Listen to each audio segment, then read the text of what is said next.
السلام علیکم تمام دوستوں کو میری طرف سے خوش آمدید میرے اس یوٹیوب چینل پر۔ آج جو میں آپ کے لیے ویڈیو لے کے آیا ہوں اس میں آپ کو بتاؤں گا کہ دنیا کے آخری 50 سے 70 سال کے درمیان میں کیا ہوگا، اور اللہ پاک نے اور رسول اللہ صلی اللہ علیہ وآلہ وسلم سے تصدیق اور علماء اکرام سے کیا پتہ لگتا ہے کہ آخری 50 سال کے اندر انسانیت جو ہے وہ کس کرب اور کس دور سے گزرے گی۔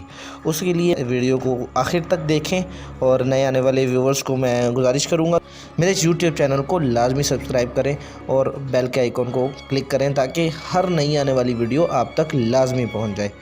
ویڈیو کو لائک کیجئے اور کمنٹ سے اپنے رائے کا اظہار ضرور کیجئے۔ آخری 50 سال کس طرح سے گزریں گے اس کی ایک مکمل ویڈیو ہے جو کہ آپ دیکھیں گے تو آپ کو اندازہ ہو جائے گا کہ مسلمانوں کو اللہ رب العزت کس طرح عروج عطا فرمائیں گے۔ سب سے پہلے سیاہ جھنڈے والے نکلیں گے، پھر غزوہ ہند ہوگی، پھر ہندوستان میں ہندوؤں کو قتل عام ہوگا، پھر ہندوستان میں دین کے بدخواہ لوگوں کا قتل عام ہوگا جیسے گستاخ اور لانتی قادیانی وغیرہ، پھر تیسری جنگ عظیم شروع ہوگی، پھر قسطنطنیہ مسلمانوں کے ہاتھوں سے نکل جائے گا، پھر سفیانی کا ظہور ہوگا، پھر حضرت امام مہدی علیہ السلام کا ظہور ہوگا، پھر سفیانی کا لشکر حضرت امام مہدی سے لڑنے چلے گا تو مکہ مدینہ کے درمیان مقام بیدا پر زمین میں دھسا دیا جائے گا، پھر بنو کلب کا لشکر امام مہدی کے ہاتھوں شکست کھائے گا جس کو لوٹنے کا حکم رسول اللہ صلی اللہ علیہ وسلم نے دیا، پھر مشرق سے سیاہ جھنڈے عرب کی طرف طوفان بن کر اٹھیں گے، عرب کو بچانے کے لیے ساری یہودی نیوی میدان میں آئے گی اور سیاہ جھنڈوں کے ہاتھوں پوری طرح سے تباہ ہوگی، پھر حجاز مقدس کا محاصرہ توڑنے کے لیے خلیج فارس کے نزدیک سیاہ جھنڈے والے دجالیوں سے بڑا زبردست معرکہ لڑیں گے اور محاصرہ توڑ دیں گے، پھر یہ لشکر امام مہدی علیہ السلام کی بیعت کے لیے آگے بڑھے گا اور رستے میں نجد شہر ان کے طوفانی یلغار کا لپیٹ میں آ جائے گا، پھر یہ لشکر امام مہدی کے ہاتھوں پر بیعت کرے گا، پھر یہ عربوں سے خزانہ طلب کریں گے، وہ دینے سے انکار کر دیں گے، پھر یہ سیاہ جھنڈوں کے ہاتھوں بری طرح قتل ہوں گے۔ ان کے قتل عام کے دوران سیاہ جھنڈے عرب کی ریت کو عربوں کے خون سے تر کر دیں گے۔ اس خوفناک قتل عام کا ذکر احادیث مبارکہ میں بھی ملتا ہے۔ یہی وجہ ہے کہ عرب بہت کم رہ جائیں گے، پھر عرب بھاگ کر مکہ اور مدینہ میں پناہ لیں گے اور اپنی جان بخشی کے لیے خزانہ دینے چاہیں گے، لیکن سیاہ جھنڈا لینے سے انکار کر دیں گے۔ پھر سیاہ جھنڈوں کی اگلی یلغار کا نشانہ مصر بنے گا جس کا ذکر احادیث میں ملتا ہے، پھر ایران کے باری آئے گی لیکن ایران اطاعت قبول کر کے جان بچائے گا، پھر رومی اپنے وہ لوگ جو اسلام قبول کر چکے ہوں گے واپس مانگیں گے، نہ دینے پر رومیوں کے 80 جھنڈے سیاہ جھنڈوں سے لڑنے کے لیے نکلیں گے، ہر جھنڈے تلے 60,000 رومی ہوں گے۔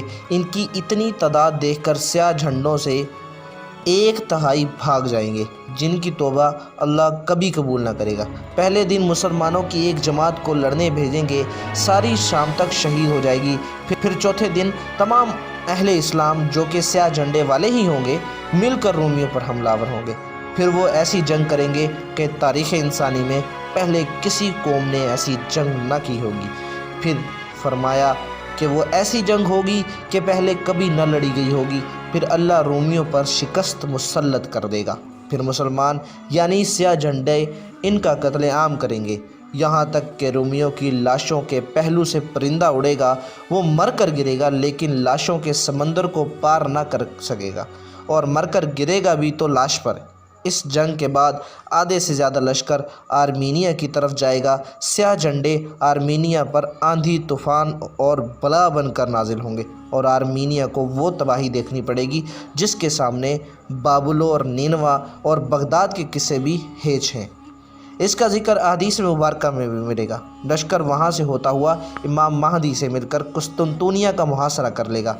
اللہ سیاہ جھنڈوں کی جہاد کا صلہ یہ دے گا کہ ان کے نعروں سے ہی قسطنطنیہ فتح ہو جائے گا۔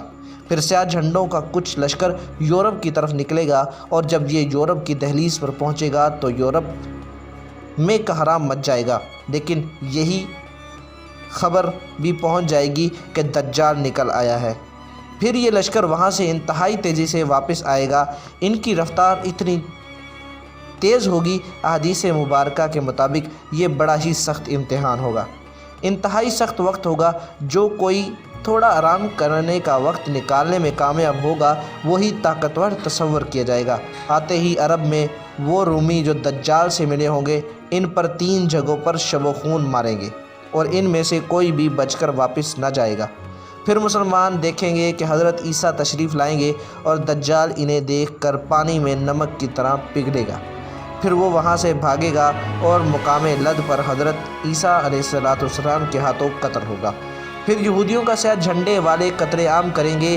یہی وقت ہوگا جب مومنین مشرق سے لے کر مغرب تک فتوحات کے جھنڈے لہرا رہے ہوں گے۔ اللہ نے جو سورہ بنی اسرائیل میں جو وعدہ فرمایا تھا وہ پورا ہوگا، یعنی کفر و سرکشی کرنے والی کوئی بھی بستی ایسی نہیں جیسے ہم روز قیامت سے قبل ہی تباہ و برباد نہ کر دیں۔ پھر حضرت عیسیٰ علیہ السلام کو حکم ہوگا کہ کوہ طور پر جا کر قلعہ بند ہو جائیں، یاجوج ماجوج نکل کر فتنہ عظیم پھیلائیں گے۔ اللہ تعالیٰ ان پر اپنا قہر نازل کرے گا اور ان پر نفع نامی کیڑا لگ جائے گا اور ہلاک ہوں گے۔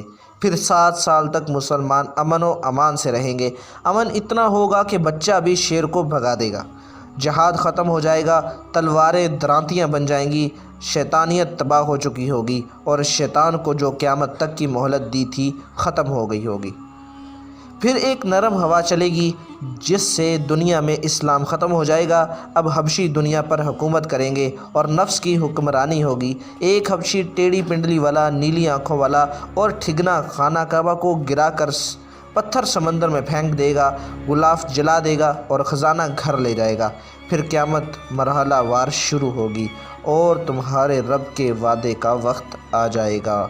گزارش ہے کہ اس قیمتی معلومات کو اپنے تک محدود نہ رکھیں۔ ہم نے حتی الامکان کوشش کی ہے کہ صحیح اور ثقہ روایات آپ تک پہنچائیں۔